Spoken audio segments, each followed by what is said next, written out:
don't need a high-end designer or a lot of money to get a luxe look. Be your own interior designer. This is Affordable Interior Design, the podcast. Here's your host, Betsy Helmuth.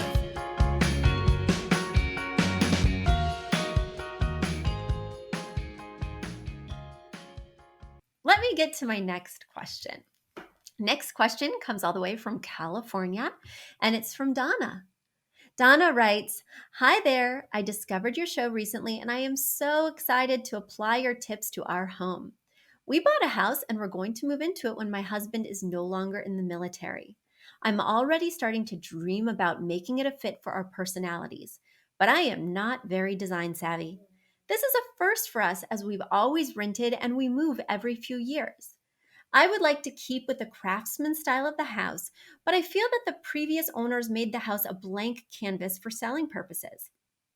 My question is whether or not you'd recommend adding some wooden beams to the ceiling to give this room some character.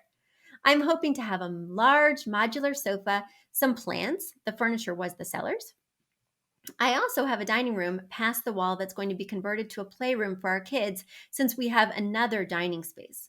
The kitchen has light wood floors, gray granite countertops, and cabinets that I'm planning on painting a light sage green. Thank you for all your help and wisdom. I hope that you can help me add some fun to this house. Nothing is off limits, so I appreciate any tips or advice that you have."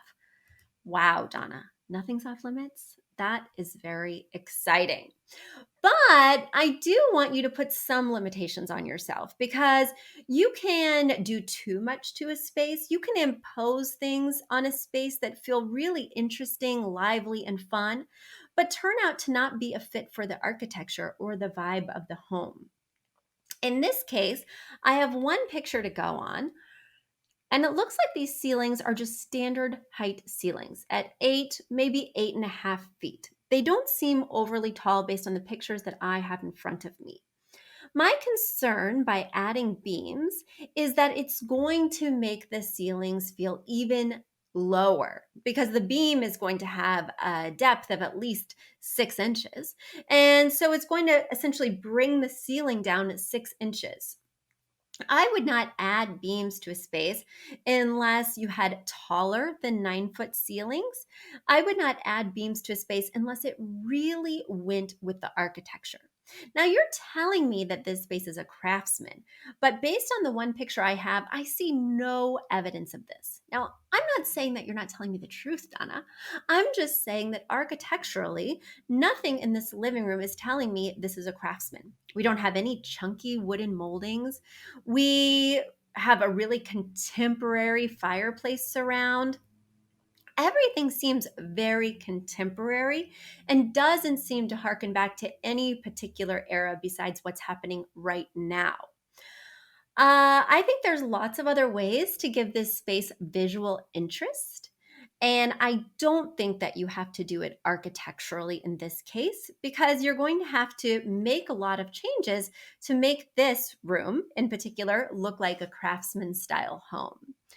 Make sure that you try these other things before resorting to architectural changes. Number one, I think that we need to lose the unibrows on top of your windows. So on top of your windows, you have a unibrow, a mustache, whatever you want to call it, but people formally call it a valance.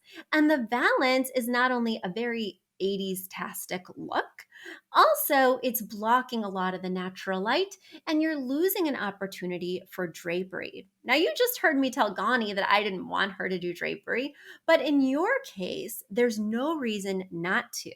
You have wall on either side of the window. It will definitely help accentuate the height, soften the space, add a burst of color. I just think it will help in so many ways. The other thing that you might want to consider is that you have these interesting niches. One niche that has an arch above the fireplace. The fireplace has like a very, I don't even know if I'd call it a mantle.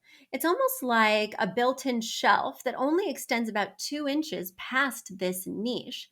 And then, the fireplace is on the right. You have a TV, and it looks like some kind of TV stand also inserted in a small niche on the left. And then above that, you have another niche right? That is a square or a rectangle. I can't tell from this angle. That is a lot going on. If it were me, I would explore. Oh, yeah, I would definitely explore. Okay, you said nothing was off limits, Donna, so I'm just going to throw some things out here. Having two niches side by side, one that has an arch, one that doesn't have an arch, they're roughly the same size and they're above a TV niche. The TV niche is bordering your TV and creating a cavity that prevents you from enlarging this TV. I think this TV cavity may be way too small for the room, especially when you bring in a large scale sectional like you suggested you want to do in the email. I am thinking that we sheetrock up all of these niches, that we remove this little projection mantle that comes out 2 inches and make the wall around the fireplace just flat, right? Tabula rasa, we can do whatever we want with it. What I would suggest doing with it is potentially putting artwork above the fireplace, or you could put the TV above the fireplace. Now, you will have heard me say in other podcasts that I don't always put the TV above the fireplace because you don't want to be craning your neck looking up. You need to have a room that has significant depth. So your seating can be set back from the fireplace enough so that it's not like you're in front row of a movie theater, right? I myself have my TV above my fireplace, but my room has significant depth of, I think, between 13 and 16 feet. Must be about 16 because my rug is 9 by 12 and the room has more space than the rug. Anyway, I digress. So it never feels that way to me. Plus, I've angled our TV down a little bit, something like what you would see in a sports bar, right? With the TV angled a little bit down. So we never have a problem seeing. It also cuts down the glare because we have a window directly across from the TV. So putting it at that angle helps with that. And then it gives me opportunity on the side to style. In your case, I might style with like a large leafy plant. You could consider keeping part of the niche where the TV is and filling it with logs for the fireplace. That would be really warm and cozy.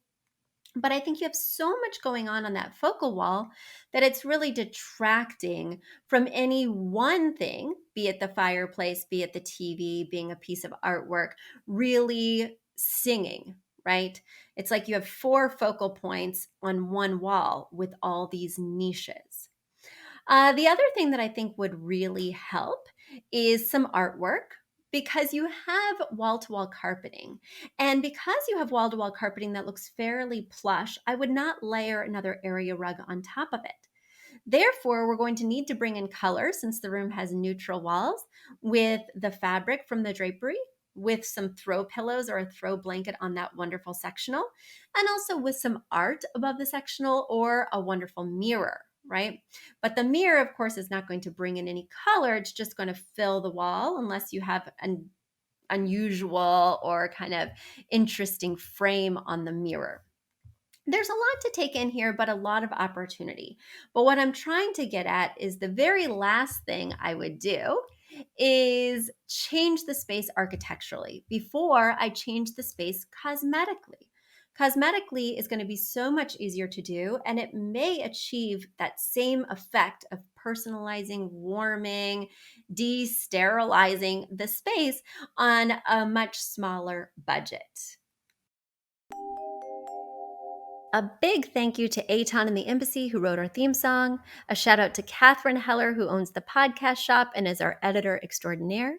We also want to thank Ginny Sunasan and her team at the Savvy Podcast Agency for their help with our social, our YouTube channel, and so much more. We also want to thank Uploft, which is our parent company who supports this podcast. And lastly, we owe a huge debt of gratitude to you. Thank you so much for tuning in and for all your support.